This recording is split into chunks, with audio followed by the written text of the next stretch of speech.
Ready to roll? Welcome, ladies and gentlemen. Munciana Courtside, Season 7.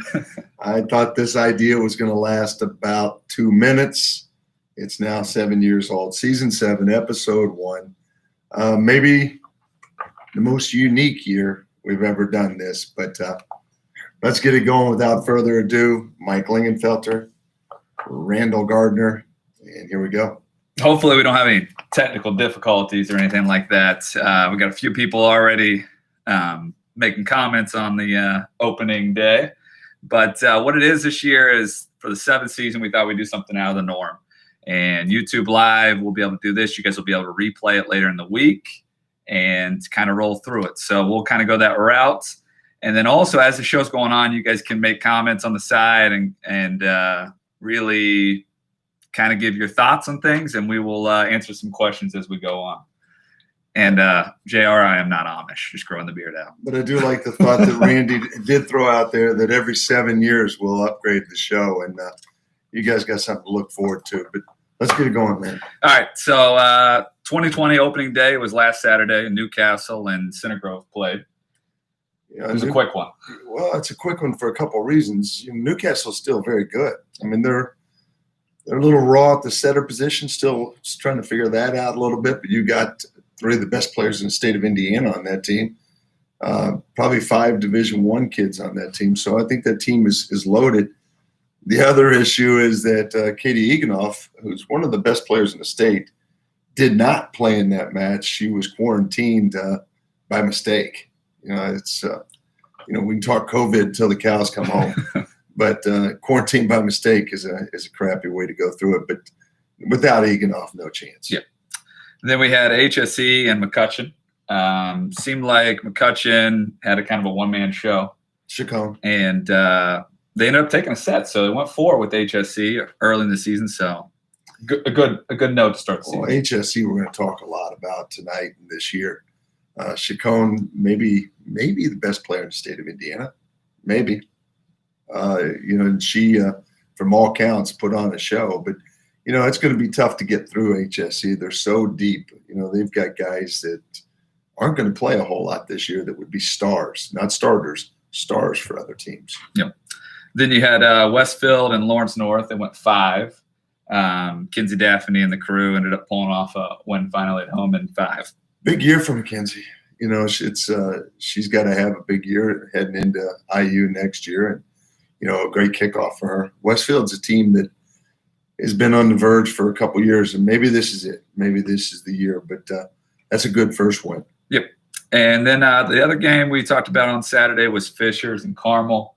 It was good to see Fishers get off to a good start this year. Remember last year they dropped the opening match and stumbled out of the gates, but swept Carmel this year. Fishers had a lot of things go wrong last year, and let's be honest, the sheer fact that they ended at 500 is somewhat remarkable. They, losing Cam Hayworth about halfway through, and a lot of crazy things going on. They started off crazy here too, though. Yep. They had guys quarantined, and it's not been easy for Fishers, and they never have a direct path. But beating the sweeping Carmel, who did take a game from HSC. Carmel's very underrated. I think Ella Bostic is very good. I think that McCarty-McQueen is very good. I think that team is going to surprise some people. Yeah. I think it's a very well-coached team.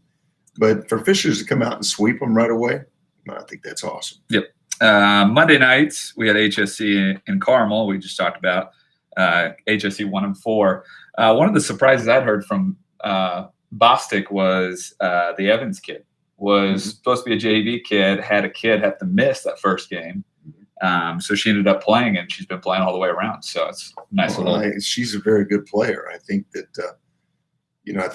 probably on JV just for some seasoning. I don't think it has anything to do with ability. I think that she's good enough to play and good enough to help that team. And you'll see that as the season goes on. Yep. Monday night, another game we were going to watch was going to be the Westfield Yorktown thing. We wanted to get into the whole postponing and everything else, but another good early season match we didn't get to see. There's going to be a lot of those. This is going to really test the patience of people. I was talking earlier. Do you either shut the thing down completely or you just barrel through? and that decision is obviously probably forthcoming at some point. Yep. But you're going to see a lot of these happen. I feel bad for the kids. You get amped up for a big match, and the next thing you know, it's no match. And those games I doubt will be made up because as the season squeezes, it's I just pray that we get through it. But so far we look at all of the games that are going on. COVID's undefeated. Yeah, I mean, there's a lot of kids that are a little beat down, but we'll win this. We will win this is what we do. But Westfield, Yorktown, always a good game. Got a lot of tradition, especially when Stacy Baldwin was at Westfield and Bloom at Yorktown. Maybe they make it up. Yep. Then Tuesday night we had Wapahani and Delta. Usually a good matchup in the Delaware County. Kind of a preview for later on in the year. And you actually watched a little bit online. And Wapahani swept Delta. Yeah, I thought Wapahani had their way with Delta. Delta really struggling to find offense. And Wapahani's really pretty good. I mean, 2 legitimate pins. I thought that Cameron Wise dominated, had probably 6 solo blocks in that match. I mean, Wapahani had their way with them. It's early in the season. We'll see. But Delta, unless they find some kind of firepower, is going to be in trouble this year. Yep. Another one that's we talked about last year was Dwenger and Belmont early, but that'll be they said they're going to try to do that sometime in September based on everything, just because that is a good rival up north. Yeah, it's a huge rivalry. Dwenger's evolved into maybe the premier program up north, and Belmont historically has been that program. So, Craig Kroll, I'm sure, wants a piece of that, and hopefully they get a chance to play that game. Yep. Lazy Boy Games of the Week. Going to get to our first sponsor on that. We're going to talk about Wednesday night, which is tonight. Yeah. The week's going by quick. Fishers versus McCutcheon. Should be interesting based on McCutcheon going 4 earlier in the week with HSC. But they also did go against Zionsville early in the week and was down 2-0 on the ropes and then found a way to sneak back and win at 5. Well, I think that, to be honest, I think Fishers a lot like HSE. A lot of really good pieces.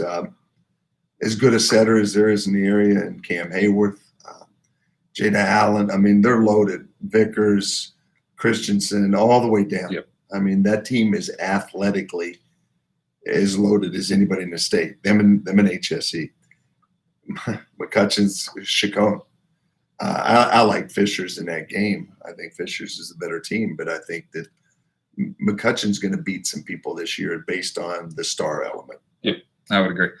Then we had another one that was supposed to happen. I know Jason's probably watching right now. It was supposed to be the Newcastle HSC game. We'll have to wait for that to be a little later in the season, maybe in the state finals. Who knows?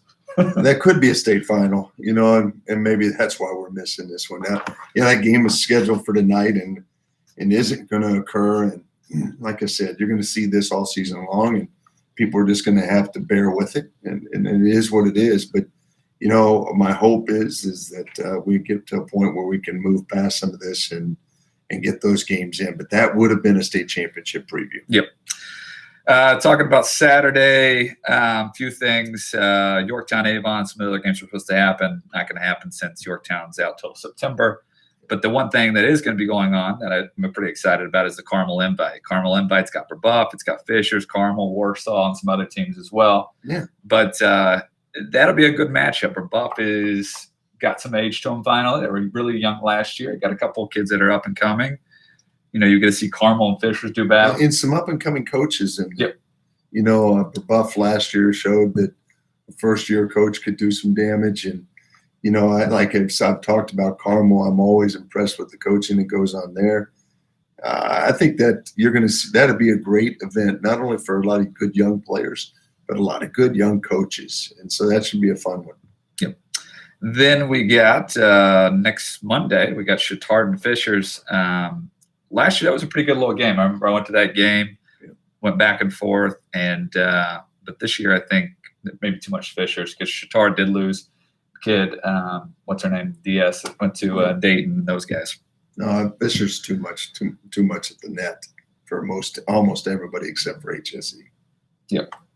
Then Tuesday nights, see where Lawrence North is since they did battle with Westfield earlier. They got HSC on Tuesday. And then another game we got is Avon and Carmel. Avon Carmel will be good. That'll be those two teams are pretty evenly matched. Mash is the best player in the game. She's a tremendous volleyball player, and she'll carry Avon. And Bostic and the gang, that should be a good matchup. It'll be a good barometer for where Avon is early in the season. Yep. Then one more game we'll talk about is Center Grove Cathedral, just because we'll see where Cathedral's at. They're a year older. Got a couple good little senior leaders, but Dills is a solid setter. He dishes the rock as well as anybody in the area. Yeah, they're just going to have to come up with offense.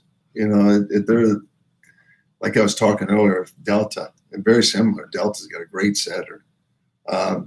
Cathedral's got a great setter. I think they got a couple of great ball handlers, some solid attackers. Someone's going to have to become the alpha in that group for them to evolve. As well coached as anybody. You talk about great young coaches. Yep. They may have the best of the young coaches at Cathedral. Yep. But I think that they still have to find somebody that's going to be the go-to. Yep. Then top 5 matches to kind of watch in 2020. Try to go a little different this year. Thursday, August 27th is the busiest day of volleyball this year. On a Thursday, we have over 100 matches going. We hope. We hope. Yeah, that's an amazing number of matches. But, and hopefully everything's cranking by then and people are going. But that's kind of cool from the standpoint that you have that many matches going on in a state like this, and I'm sure they're all competitive. Yep. And then our favorite, we switched up Blues Day. Usually it was early, mid-August.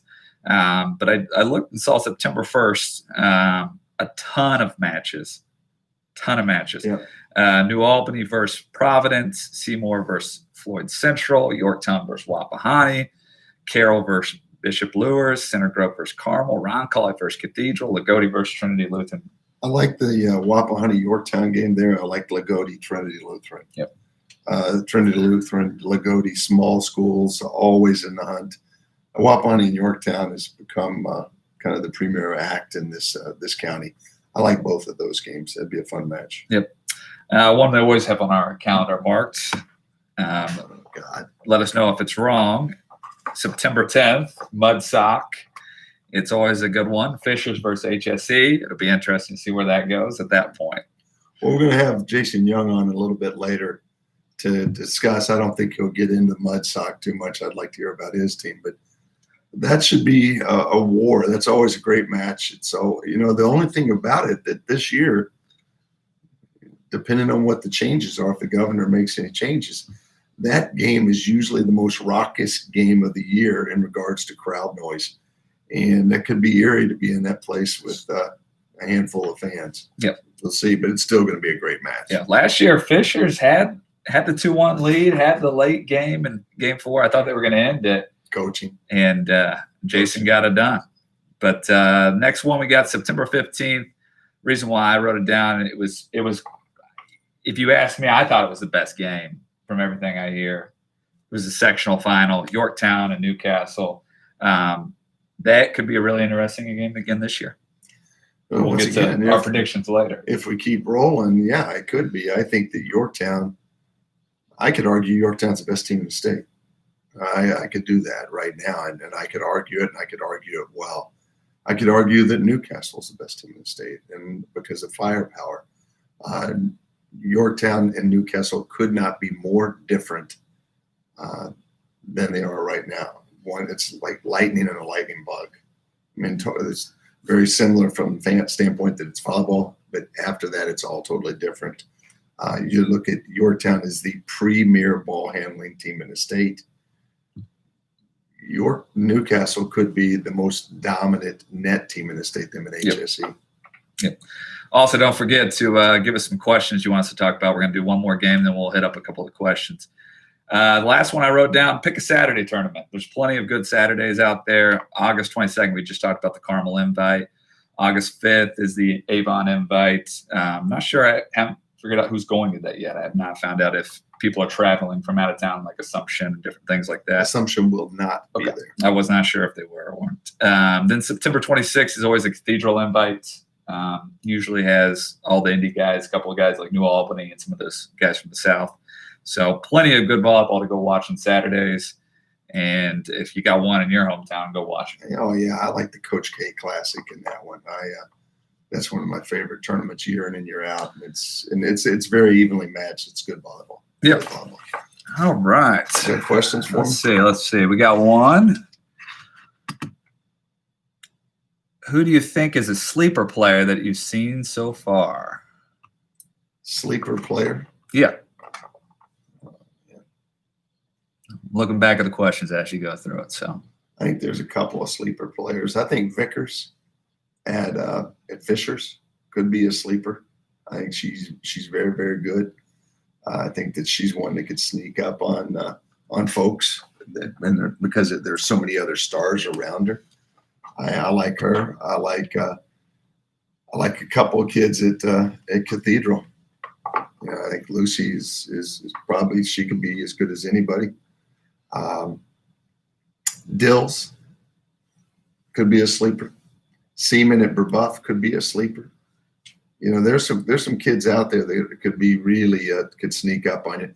I think my number one sleeper would be Vickers. Yeah. I just think that people have no clue, including her, how good she could be. Yep. Another one we got from looks like Kent. He said, "What team has a chance to be the surprise team by sectionals?" Wow. Surprise team by sectionals? Yeah. Carmel has a chance to be a surprise team by sectionals as the age. Fishers could be the surprise team, and I know that sounds odd because everybody and their brother has already counted out Fishers because of HSE and how good they are. HSE right now is a lot like that Cathedral team, that Jean's last team with Kendall White, Megan Sloan, Nia Robinson, Peyton White, where it was just loaded. Yeah. And everybody, it was a foregone conclusion that they were going to roll through it. Fishers may have something to say. I think the surprise team, or the team that could really jump up there, is Fishers. Yep. Another team that kind of, just from everything kind of hearing, it seems like Carmel's very young with McQueen and Bostic and the Evans kid. A lot of little pieces that I like them as they become surprised. sophomores or juniors, at that point they get to the point where they can make a play. One last one, potential new rule the IHSA is voting on the 26 floor. What do you think of them trying to seed the top two teams during sectional and the top two teams during regional? Two rules the IHSAA is meeting on the 26th. And, my fear is the 26th, they may be meeting on the season too. But two rules. One was they're voting to decide whether they should seed the top two teams in each sectional and then draw the rest. Okay. Which is a great call. I've always thought that. I remember one year coaching at Wapahani, we went into the sectional as a number one team. Burris was number two, Alexandria was three, and we were all on the same side of the bracket. I think that if you can keep those guys away from one another, it really helps with attendance. It helps with the excitement. It helps with the energy of the event. I think that's a no-brainer. If you have qualified people to seed, that's the problem. Yeah. But if you can come up with qualified folks, I think you do seed sectionals. That's one of the rules they're voting on. The other rule, I believe, is the 300-mile radius, which would extend. Right now, we can only play border states. But what they're talking about doing is creating a 300-mile radius, similar to what some other states have at this point, where our teams could leave the state and go play in some of these high-level events that are going on in other states right now. Assumption very rarely plays in Kentucky. When the state of Kentucky said you couldn't play anyone that wasn't touching basically your county, yep. Ron Cordes was left with 6 games on his schedule. He would have been in Vegas, he would have been in Chicago, he would have been in California. He goes all over the country. That rule is being voted on. It wouldn't allow us to go all over the country, but it would allow Indiana to get a little more exposure and a little more travel. Yep. That was the rule, and that's pretty heady. That's a good question. Yep. Mermaid pools. We're going to talk about Scott Murr and the crew here. Top players to watch. You can give a rundown if you want. Yeah, well, I'll let you do the minutia. There's so many good players in the state, and each week we'll hit 5. The first 5 we're hitting, and they're not going to be in any particular order. The first 5 are 5 kids I think that are really impact kids. Allie Hornig at Providence. We've been talking about her family. If this show has been on the air for 7 years, we've been talking about her family for 10. Yeah. Her sister plays at Purdue currently. Allie's heading to Purdue. Really maybe one of the best all-around players in the state of Indiana. I mean, she can pass it. She's a five-tool kid. She can pass it. She can serve it. She does the net. She does everything. And I think that she's a kid that's going to make Providence. I think Providence is a team that's going to be dangerous. Yep. They always have great energy and play with great intensity. But I think that Allie Hornick would be one of mine if I had to pick players. And I think after Allie, Mabry Schaffmaster. Mabry, a cannon for an arm. She's going to hit a lot of balls this year. She hit a lot of balls last year. And she's without her sister. The dynamic duo has been split up. But yep. Mabry is ready to ride. I'm telling you, she's grown immensely and is probably the most violent hitter in the state of Indiana. Mm-hmm. Now, she's got some things where she's prone to an error or two here and there, trying to do things that she may not be able to do at this point in her career. But I will tell you, you'll be on your heels with her defensively most of the year because she bombs the ball. Yep. I think she's one of the best. On that same Newcastle team, Layla Smith. I think Layla Smith is the most underrated player in the state of Indiana this year and maybe for the last 10. I think that the moment COVID struck down club, it really slowed down what was starting to happen with her as a player. Now, I'm watching her a little bit this summer. If they can get her the ball, that's a question. They got young setting there, but they got a great setting coach in Stacey Baldwin. If they can get her the ball, she's a middle, and that's one of the things about high school people don't realize. If your team is built around the middle, you're in trouble in high school because I can serve you out of the middle. I can't serve you out of the pin. And so that's why Mabry is so important to him on the pin. But Layla Smith could be the most dangerous player in the state of Indiana just because of her athleticism. And she's new to the game. Yeah. But I think the most underrated player by far, Raven Colvin from Heritage Christian. Led them to the first state championship last year. She's going to be riding alone this year without Lovey Wallace. But, she's as gifted a player as anybody in the state. Athletically flies. Oh, yeah. And she's a matchup problem. She's one of those kids that every night is going to get hers. You just got to try to figure out how to keep everybody else under control. Because Colvin is an athlete's athlete. And she's also heading to Purdue in one of their best recruiting classes in a while. To nail down two of the top players in the state of Indiana right off the bat's huge. And then you can't mention Purdue without mentioning IU. I think the last player I'll talk about tonight is Cam Hayworth. Yep. Kevin Hayworth may be the most dynamic athlete in the state. I would argue the fastest arm in the state of Indiana, definitely the fastest left arm in the state of Indiana. Oh, yeah. She's got a rifle for an arm. She's developing as a setter. She's got the athleticism that allows her to do things that only a handful of kids can do.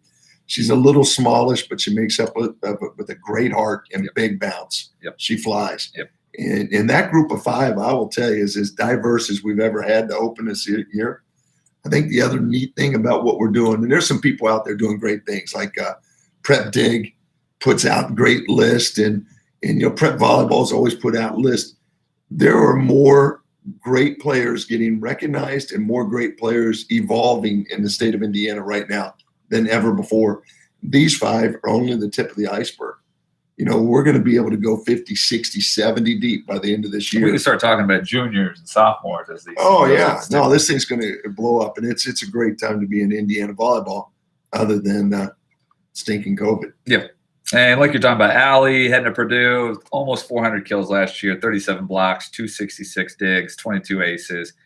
And that was sharing the load with a ton of people. Yeah. And it'll be fun to watch her kind of take over that and really run with it.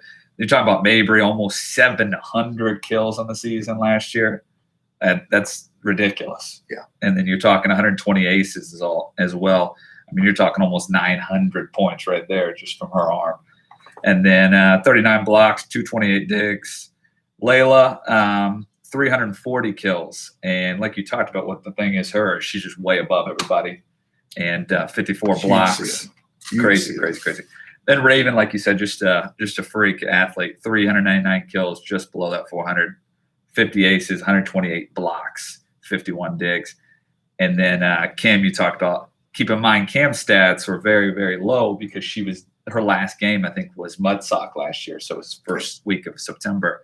94 kills, 32 aces, 29 blocks, 148 digs, and 317 assists in that short span. But the one thing I always remember about Cam is when she was at our tryout that one time, she went up and hit that ball.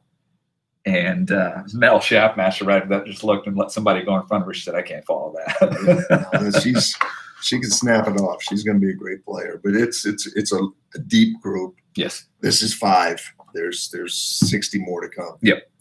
Talk about state finals contenders. We kind of put 2 to 3 teams that we like to watch for each class system and each side.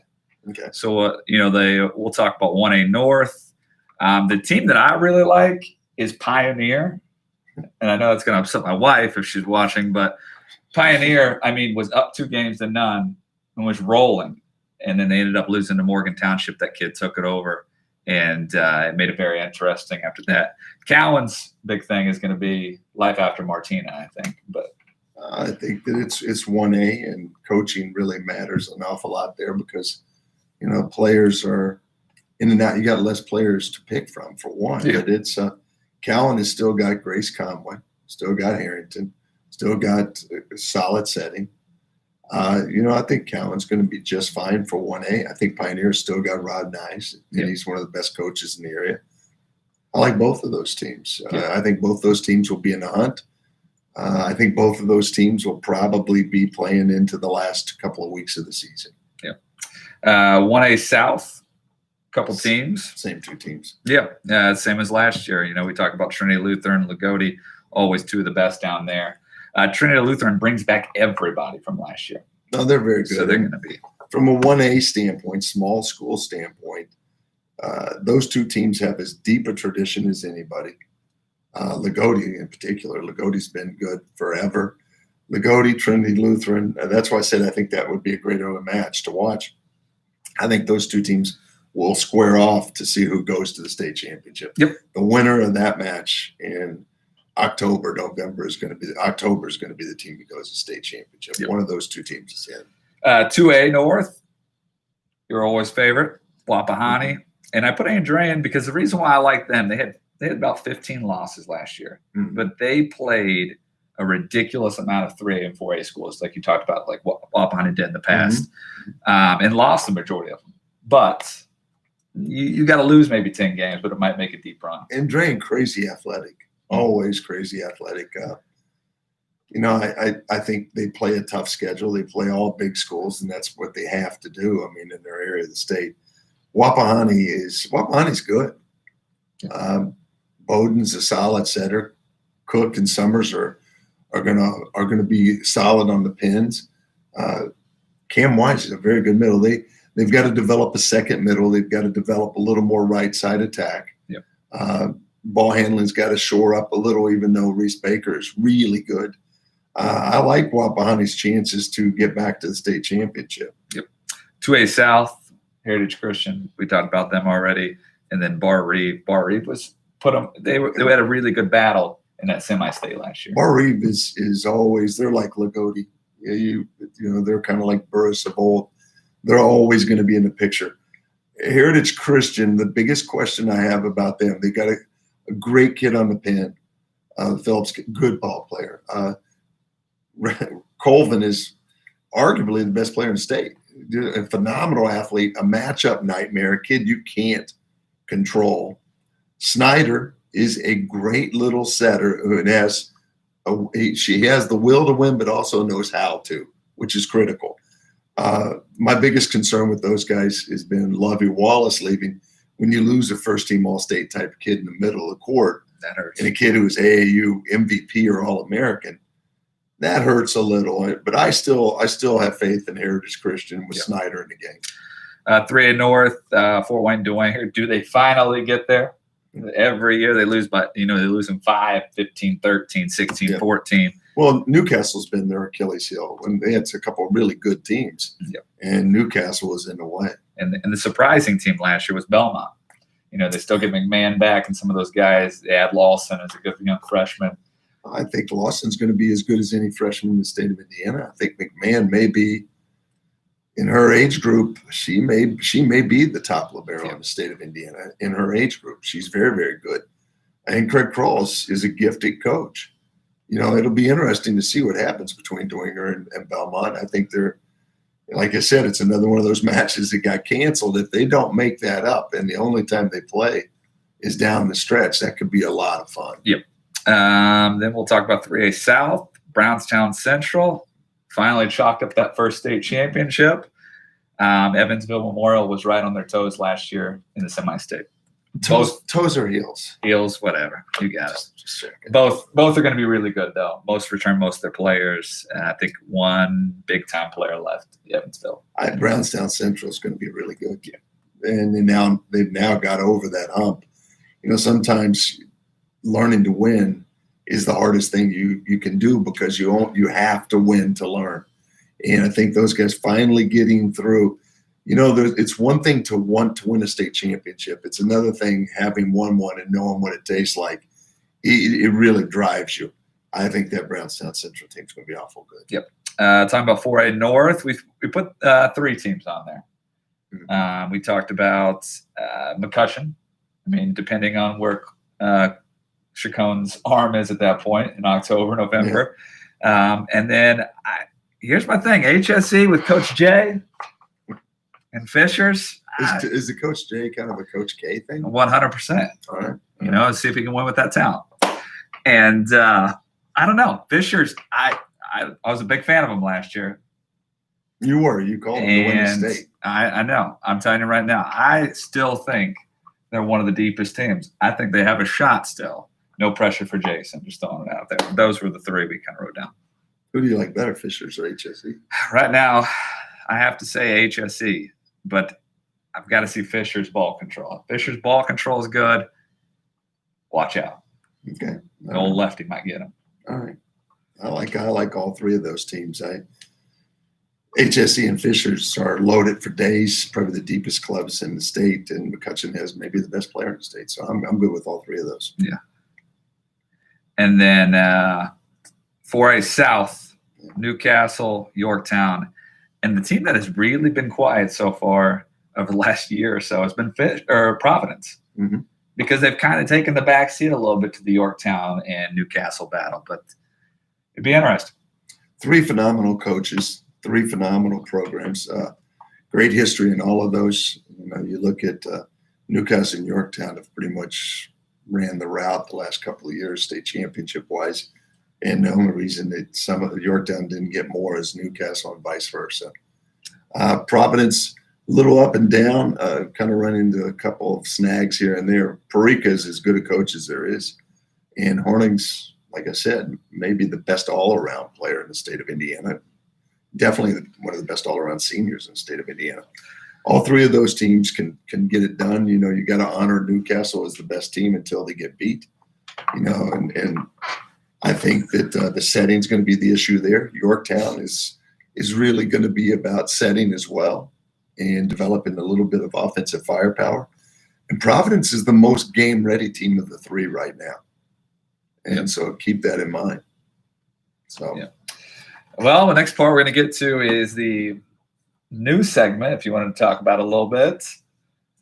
Yeah, we're going to each week reach out and touch someone. The Verizon Coach to Coach. Can you turn that up for me? The Verizon Coach to Coach. We just want to get some feedback from some coaches, find out what they're all about. Just give them a random call. He's on. You on there, Jason? Yeah. Well. So we picked out Jason Young as our Coach first, Jay. or for Coach Jay, in your words, is our first coach to coach. Jason, give us a real quick preview of your team. No, and don't go Lou Holtz on us. Let me know. Give the crew, everybody's watching, give them an idea of what they're going to see when they watch HSE. Well, I think we got a lot of new faces. I mean, that's probably the biggest thing. We have 6 new players that are kind of playing a big role. We're probably the biggest team and most athletic team I've had so far. We bring in the freshman Lauren Harden, who's 6'2" and can jump out of the gym. She's crazy athletic. Thing that's kind of impressed me most has been her ball control. That's kind of been a surprise for us. And then Lovey Wallace, kind of showing up on our doorstep 2 weeks before the season starts is an unbelievable ad for us. Another crazy leaper, and she's got great athleticism as well. And then really the senior class that comes back. I've had 3 of them for 3 years. I mean, Garner's an all-state player in the middle, 6'1", going to Harding University, and then Phillips has been with me for 4 years, and then in the backcourt is basically leading everything. It's Carly Bell. So I've had some pretty good defenders before, but I don't think I've ever had anyone as strong as Carly. And then the surprise in our gym is probably Taylor Laurie. She's been with us for a while, but this year she stepped up. She's in the Carmel match. We kind of moved her to a 6 rotation player just because I need her in receive 6 rotations. But it's a gifted team. I got both my setters back with Emily Weber and Olivia Phillips. So the biggest change, probably the biggest challenge for us is, last year we really only replaced 2 players. So it's kind of a team that was just sort of, back again, and we knew each other. This year, 6 new players. We're still kind of finding our groove, and without a summer, it's been challenging. So we're starting to see some good things in the gym. I saw some good things yesterday and then again today. So we're moving in the right direction. Well, Taylor Laurie, I think a little bit of that is, she's finally healthy. Yeah. You get off of a knee, she has a nasty ACL goes down, and that's not a 1-year thing. There's so much more that goes into that. And she's a gifted person on and off the court. So that's wonderful to hear her doing well. Yeah. Can you go ahead? The biggest thing with her was just she went and played beach, and that's changed her game dramatically. And then she came into the summer probably in the best shape of her life, which is another game changer for her as well. So yeah, I've been thrilled with her. All right. Well, like I want 4 questions. 4 questions for you. You ready? 1, how important is it for HSE to not waste a perfectly good failure? How good is it not to waste a failure? How important is it for you guys to not waste a perfectly good failure? Meaning last year, your goal as a high school coach is to win your last game of the year. Right. And that didn't occur, correct? No, and we lost. How much of that are you guys going over? How much does that come up in practice? How much of that is chalkboard stuff? I'll be honest with you. In 2015, we get to the Final Four, and we lose to Carroll. And I talked a lot about Carroll that offseason, and I'll be honest with you, it somewhat backfired on me, and we struggled that year. We were ranked highly all year long, and then we get bounced in the first round by Carmel, first round of sectional. So this year it's really, we've kind of taken the same mentality of we got to get better. And I guess to answer your question to a degree, we got to win our last game.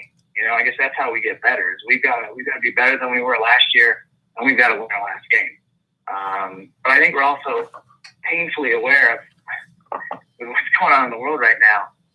I don't know when that last game is going to be. Is it going to be in October, November, or is it going to be next week? So we're trying to enjoy day by day as much as possible.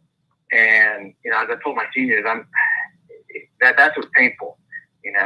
I'm not ready to say goodbye to those guys yet. No. So All right. I'm hoping for one more day. Second question, and we've got to push for time a little here. You're going to have a bullseye on your backside, brother.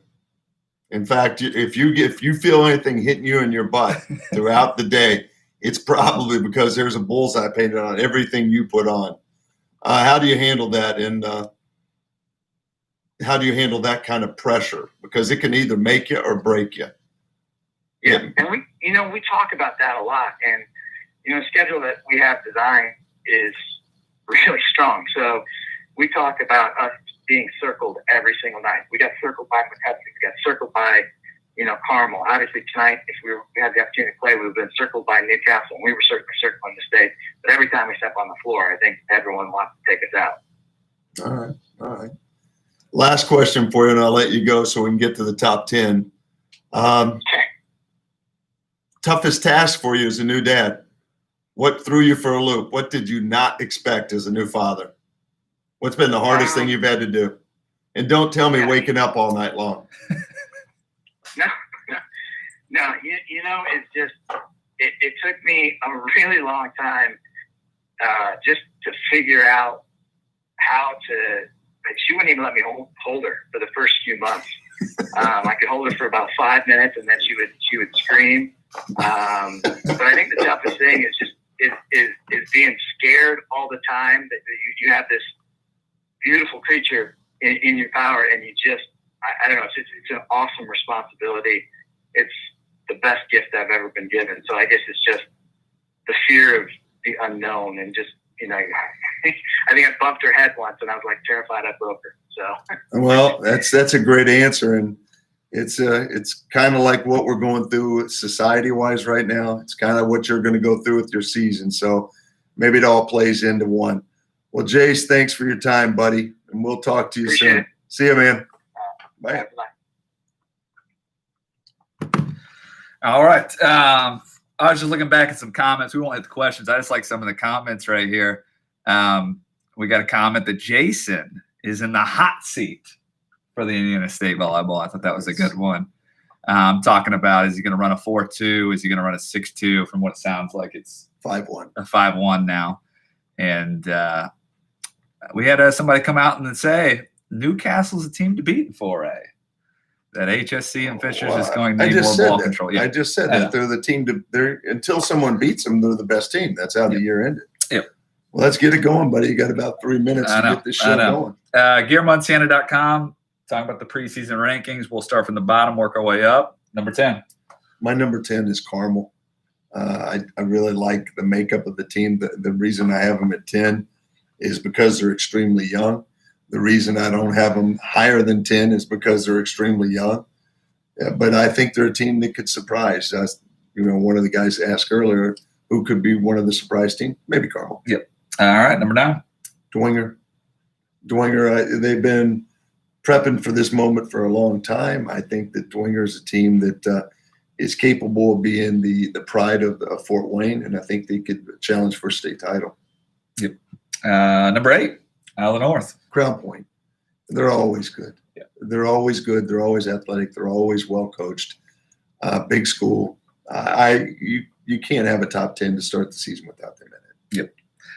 They did lose Chacon, but they do have a pretty good left side out of Epic United that I've read about. So, all right, number 7. Center Grove. No MJ Hamill, but you still have Bogus. You still have Eganoff, and Eganoff is one of the best players in the state of Indiana in her age group, and Bogus is heading to Butler, and she can play. And, big, strong kid. And they got senior Jenna Odell, something like that. Is the setter. So, she's been watching MJ good for the last few years. Good. So, she's good. Number 6. Fishers. I think Fishers has a legitimate chance to win a state championship. They're going to have to go through HSE. Yeah. Number 5. McCutcheon. Enough said. We've talked maybe with the best player in the state of Indiana, so I love what they've got going for them. All right. Number 4. Top 4 teams are very similar. Almost every year they've been this way for the last couple. Providence, my number 4 with Horning. They're a good team. They're a very good team, as well-coached team as there is in the state. We'll talk about next week. Number 3, my state finals, state champion prediction. Yeah, Randy's state champion prediction is Yorktown. And Yorktown, the best ball control team, bar none, in the state of Indiana. Extremely well coached, going to be tough to beat. I like that team. Once again, it's not about what they do, it's about what they don't. Yep. Number 2, Newcastle. Newcastle, Shaftmaster Smith. That's an awful lot to handle. If they get their setting figured out, they win it all. And the top spot, welcome. First time ever, HSE, number 1 ranked team in the state to start off the year. The key is not to start that way, it's to finish that way, and that will be the quest for Jason to deal with. He's got some phobias right now with the little one. He's going to have some things to deal with in the season. Take care. Until next week.